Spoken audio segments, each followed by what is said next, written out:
So my name is Sarah Idrisu. Welcome, everyone. I want to just take a moment to thank all of the educators who are taking their time to listen in. Learning loss is going to be a huge reality for us that we'll come back to whenever that is. And some experts are estimating 50 to 70% loss, could be more, depending on how long we'll be out of formal instruction.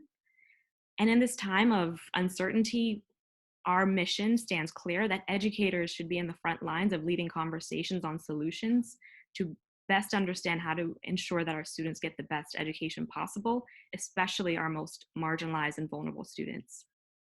Hi, my name is Joellen Prasad. I teach at Madison Park Technical Vocational High School. I teach ninth grade inclusion physics and sub-separate physics. Remote learning is pocketed. And what I mean by that is just like there are pockets of success and there are deep pockets of failure. And there are moments where you feel like things are going really well and other times where you are like, what is actually happening? My name is Francis Pina. I teach at Charlestown High School. I teach Math 1 and Math 2 for 9th and 10th grade. Remote learning is just going. It's not really going good. It's not going bad. It's going. We're building this plane as it's flying. So about 40% of my students that I have in my classes are completing the assignments that I'm giving them. And about 22.9% of them are starting the assignments, but not fully completing all of them. And so that's about, for any level of engagement and using those two metrics, it's about 62.9%. Caroline, I teach English as a second language, beginner level and more advanced level at East Boston High School in grades 9 through 12. None of my students have been able to get on to Comcast. Every day, anytime I meet with a senior, they're like, what is happening with prom, with graduation? Is this counting for graduation? Oh my gosh, do I have to do summer school? Like, what's going on? And all I can say to them is, I don't know. I'm sorry. What practices are helping you reach more students? Recording instructions, whether through video or just through audio, along with the written instructions, because students are used to hearing us when we give our instructions. We're not just directing it, like putting it on the board or just on the worksheet. So it's nice to get back to that, and it could feel potentially familiar for them. My name is Katie Castor, and I teach middle school science at the Perry in South Boston. Right now, we've kind of merged the idea of remote learning and internet learning as like one common, idea. And I kind of want to separate those out for a little bit, because I feel if we look at remote learning, that can look in a variety of ways. And I'm, just thinking about it, besides just being in the screen, you have the idea of passion projects, you have the idea of curriculum bags, you have the idea of hands-on projects at home. And so I feel like there's an opportunity here to really provide, a variety of access points for a variety of different children. And so when I talk about remote learning, or when I'm thinking about remote learning, I'm trying to stretch myself to kind of think beyond just the screen. Daniela Morin, I'm a cluster substitute at the Elliott K-8 school in the North End. I think just having different perspectives of lived experiences from educators who can advocate for children who may not have a voice right now, I think is really important, that we assume the best intentions of the family and the student and know that the student wants to learn, but maybe there's structural barriers there that are prohibiting that child from accessing the resources that they need, especially students who already come from a marginalized background or have more barriers to their learning. We're hearing that students are experiencing severe mental health issues as a result of this, and any pre-existing issues are amplified.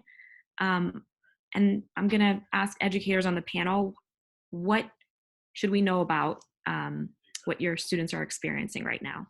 Think of the coping skills that I have as an adult that my kids do not have. And I wonder how much we've placed on them without enough supports to get them to like the other side of this. And yes, of course they're resilient, but I that's my biggest thing. I'm thinking about, what am I doing to support them in dealing with this grief and dealing with those questions. Some of the data that we need to collect is some of the basic level data, such as how many of our students have experienced COVID-19 themselves, or had a family member directly in the household or within the family experiencing it?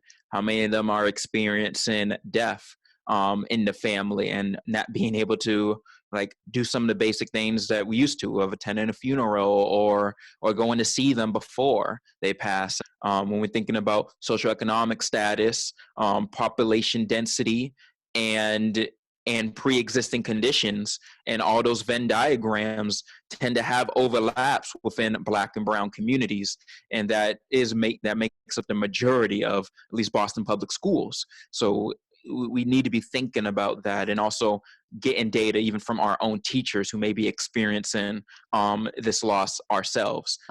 When one teacher was bringing food to a family, that family actually was concerned that it was ice and didn't open the door. So that's just another sort of fear or challenge and insecurity that my students are facing in these already sort of challenging times. What is your call to action to your fellow educators? If we go back to doing things the way that we were doing it before, clearly we were not prepared for something like this. So we cannot go back to the way we were doing things before. We need to prepare for the wave that we have right now, but also the wave that's going to come after. Because I also feel like there's going to be perhaps even a greater need for when we return and try, if we ever get back to this so-called, quote, normal, but what that really looks like. And so I think the other thing we need to strategically think about is how we're going to support students when this is done. I guess the call to action is to be asset focused. Right now, we don't have all that we need. There are a lot of things that we are missing, and a lot of things that we would like to have that we do not have the luxury of having. And I think if we just focus on that, we will not be able to capture this moment of innovation, because we will be thinking about lack. And in lack, there is no growth forward. We are all like at the edge of our comfort zone. And in this area, we are able to grow. And if we are able to just think about where we want to be and use this time to move ourselves forward, we will get there. Counselor Campbell, I'm sure you were listening intently as both a parent and a leader in our community. What questions or comments do you have? Whether it's inequities and who's participating, who has the hardware, the software to participate, who has the skill sets to use the hardware and software. A lot of our families do not speak English as a first language. There are many factors as to why people are not fully participating, and I think data will demonstrate what that is. But I appreciated the teachers talking about some of the creative things we could do for those families, and not looking at everything that we're lacking, but how do we look at what we could be doing and looking forward. But these inequities are not new. They've been there a really long time. So I really appreciated Joe raising up the fact that our Black and Brown families, our English language learners, our special needs students, are most vulnerable, which is most of the district population, have been suffering for some time. And I hope, and I hate to use this word, this is the silver lining, or this is an opportunity for us to do something different. I don't want to go back to the normal. We need to create and envision a new normal. And I'm hearing that quite a bit. And this conversation informs what we could be doing in the education space. So thank you all. I hope you have a wonderful weekend. I really appreciate the time you spent with us.